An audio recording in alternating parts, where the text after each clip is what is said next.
Assalamualaikum warahmatullahi wabarakatuh.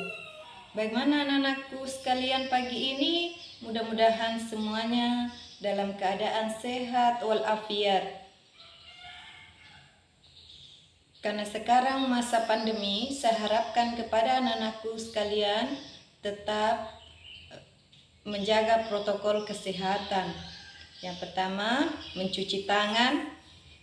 Kedua, jaga jarak. Yang ketiga, tetap memakai masker. Baik anak-anakku sekalian, pagi ini kita memulai pembelajaran. Tapi sebelumnya, mari kita bersama-sama terlebih dahulu membaca doa. A'udzubillahi minasyaitonirrajim. Bismillahirrahmanirrahim. Rabbi sidani ilman warzuqni fahman. Amin. Baik, sebelum lanjut memasuki materi pembelajaran kita tentang iman kepada Allah Asmaul Husna, kita terlebih dahulu membacakan salah satu surah, yaitu surah Al-Kafirun.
Alif, Mim, dan Nun ada 387. Sedangkan kata iman itu sendiri mempunyai arti membenarkan atau mempercayai. At-tasdik yang merupakan lawan dari kata al-kufur dan at-tazif. Namun dilihat dari istilah, iman artinya mengucapkan dengan lisan, membenarkan dengan hati, dan mengamalkan dengan perbuatan.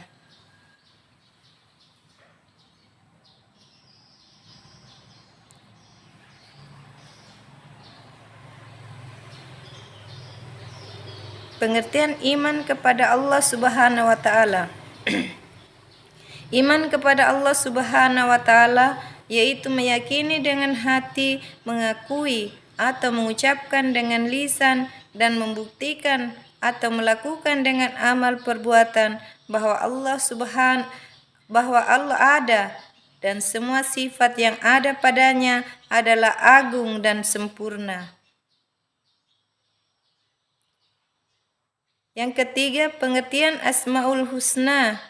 Al-Asmaul Al-Husna terdiri dari dua kata, yaitu asma yang berarti nama-nama dan husna yang berarti baik atau indah. Jadi, Al-Asmaul Al-Husna dapat diartikan sebagai nama-nama yang baik lagi indah yang hanya dimiliki oleh Allah Subhanahu wa taala sebagai bukti keagungannya.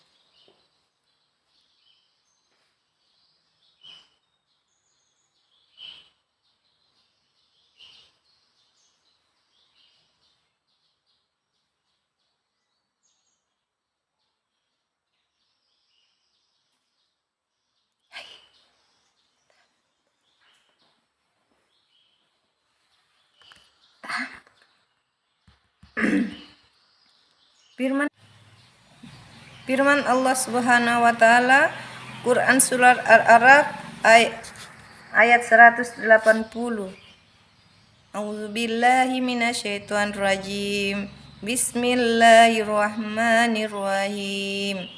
Walillahil asmaul husna fad'uhu biha wadarul ladzina yudkhiluna fi asma'ihi sayajzawna ma kanu ya'malun. Artinya, dan Allah Subhanahu wa taala memiliki Asmaul Husna, maka bermohonlah kepadanya dengan menyebut nama-namanya yang baik itu dan tinggalkanlah orang-orang yang menyimpang dari menyebut nama-namanya. Nanti mereka akan mendapat balasan terhadap apa yang mereka kerjakan.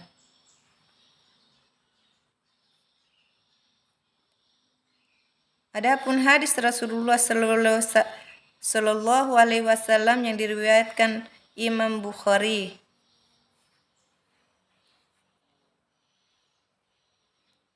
Memahami makna Asmaul Husna, Al-Karim, Al-Mu'min, Al-Wakil, Al-Matin, Al-Jami, Al-Adal, dan Al-Akhir. Mari mempelajari dan memahami satu persatu Asmaul Husna tersebut. 1. Al-Karim. Secara bahasa Al-Karim mempunyai arti yang maha mulia, yang maha dermawan atau yang maha pemurah. Secara istilah, Al-Karim diartikan bahwa Allah Subhanahu wa taala yang maha mulia lagi maha pemurah yang memberi anugerah atau rezeki kepada semua makhluknya. Hal tersebut sesuai dengan firman-Nya A'udzubillahi minasyaitonirrajim. Ya ayyuhal insanu magharaka birabbikal karim. Artinya, hai manusia, apa yang telah memperdayakanmu terhadap Tuhan yang maha pemurah?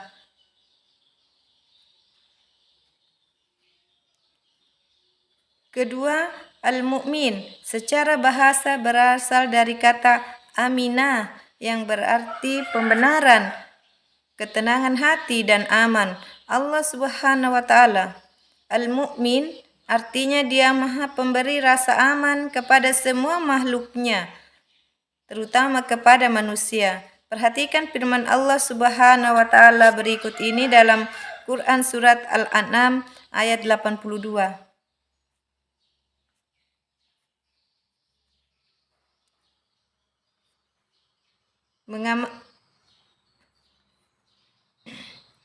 Mengamalkan dan meladani al-asmaul husna al-mu'min artinya bahwa orang yang beriman harus menjadikan orang yang ada di sekelilingnya aman dari gangguan lidah dan tangannya. Berkaitan dengan itu, Rasulullah SAW bersabda, demi Allah tidak beriman, demi Allah tidak beriman, demi Allah tidak beriman. Para sahabat bertanya, siapa ya Rasulullah SAW? Rasulullah SAW menjawab, orang yang tetangganya merasa tidak aman dari gangguannya. Hadis riwayat Bukhari Muslim. Yang ketiga, al-wakil. Kata al-wakil mengandung arti maha mewakili atau pemelihara. Allah al-wakil yang maha mewakili atau pemelihara, yaitu Allah Subhanahu wa taala yang memelihara dan mengurusi segala kebutuhan makhluknya, baik itu dalam urusan dunia maupun urusan akhirat. Firman-Nya dalam Quran surat Az-Zumar ayat 62 yang artinya, ya Allah pencipta segala sesuatu, Dia maha pemelihara atas segala sesuatu. Menyerahkan segala urusan hanya kepada Allah Subhanahu wa taala melahirkan sikap tawakal. Tawakal bukan berarti mengabaikan sebab-sebab dari suatu kejadian, berdiam diri dan tidak peduli terhadap sebab itu, dan akibatnya adalah sikap malas. Ketawakalan dapat diibaratkan dengan menyadari sebab akibat. Orang yang harus berusaha untuk mendapatkan apa yang diinginkannya. Rasulullah sallallahu alaihi wasallam bersabda, ikutilah untamu.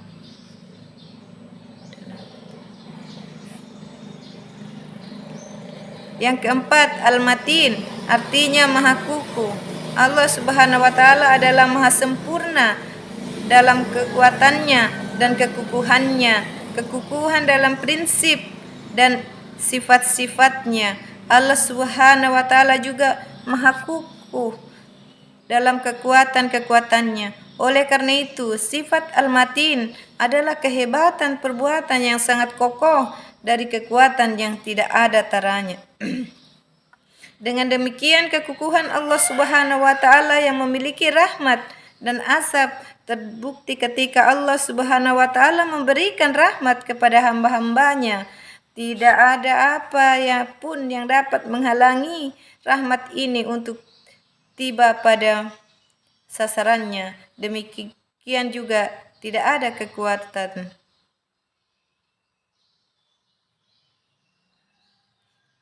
Allah Subhanahu wa taala berfirman, innallaha huwa razuqul dzul quwwatil matin.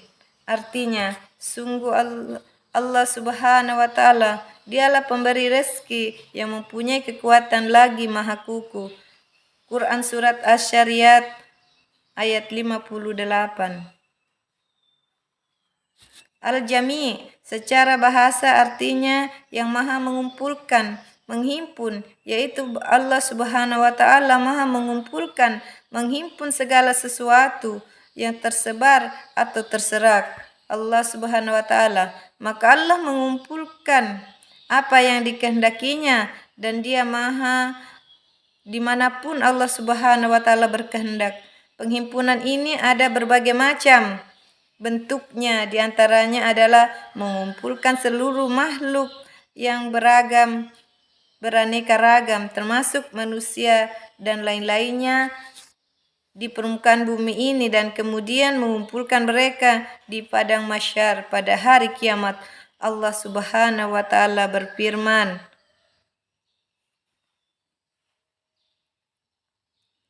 yang keenam, al-adal, artinya maha adil. Keadilan Allah Subhanahu wa taala bersifat mutlak, tidak dipengaruhi oleh apapun, oleh siapapun. Keadilan Allah Subhanahu wa taala juga didasarkan dengan ilmu Allah Subhanahu wa taala yang maha luas. Dengan demikian, tidak mungkin keputusannya itu salah. Allah Subhanahu wa taala berfirman, "Wattamat kalimatu rabbika sidqan wa adla, la mubazzila li kalimati wa huwaz samiul alim."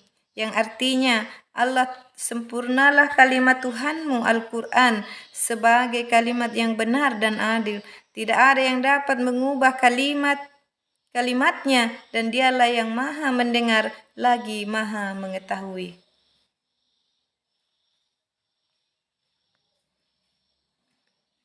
Al-akhir, artinya yang maha akhir, yang tidak ada sesuatu pun setelah Allah Subhanahu wa taala.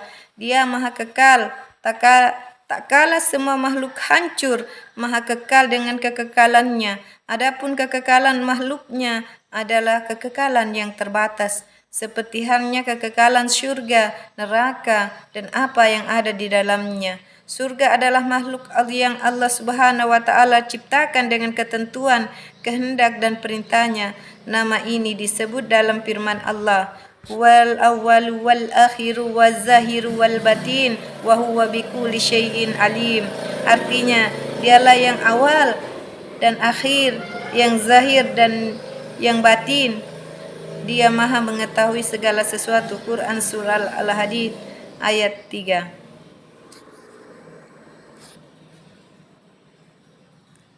Allah Subhanahu wa Ta'ala berkehendak untuk menetapkan makhluk yang kekal dan yang tidak, namun kekekalan makhluk itu tidak secara zat dan tabiat. Karena secara tabiat dan zat seluruh makhluk ciptaan Allah Subhanahu wa Ta'ala, zat keseluruhan makhluk ciptaan Allah Subhanahu wa Ta'ala adalah fana, tidak kekal. Sifat kekal tidak dimiliki oleh makhluk. Kekekalan yang ada hanya sebatas kekal untuk beberapa masa sesuai dengan ketentuannya. Orang yang mengesahkan al-akhir akan menjadikan Allah Subhanahu wa Ta'ala sebagai satu-satunya tujuan hidup, yang tiada tujuan hidup selainnya, tidak ada permintaan kepada selainnya, dan segala kesudahan tertuju hanya kepadanya. Oleh sebab itu, jadikanlah akhir kesudahan kita hanya kepadanya, karena sesungguhnya akhir kesudahan hanya kepada Rabb kita ke seluruh sebab dan tujuan jalan akan berujung ke keharibaannya semata. Setelah kita mempelajari materi tentang Asmaul Husna, saya harapkan kepada kita semua, termasuk anak-anakku, bisa menjadikan teladan dalam kehidupan sehari-hari dan bisa menjadikan